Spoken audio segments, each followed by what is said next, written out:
Right. Jubilee Hills assembly ticket దక్కకపోవడంతో మాజీ MP Anjan Kumar Yadav Congress పార్టీపై తీవ్ర స్థాయిలో అలిగినట్లుగా తెలుస్తోంది. సుమారు 40 ఏళ్ల నుంచి కూడా పార్టీకి సేవ చేస్తున్నా తనను కనీసం సంప్రదించకుండానే టికెట్ కేటాయించడంపై కూడా ఆయన తీవ్ర ఆవేదన వ్యక్తం చేస్తున్నారు.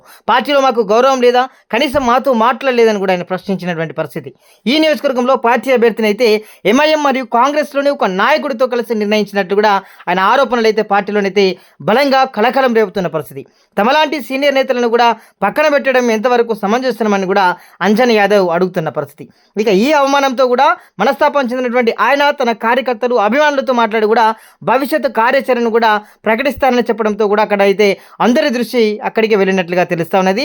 దాదాపుగా 40 ఏళ్ల నుంచి కూడా కష్టపడ్డ ఇదేనా మాకు దక్కుతుందని కూడా అతను ఆవేదన చెందుతున్నటువంటి పరిస్థితి. ఇక మొత్తానికైతే అలకబూలిండు.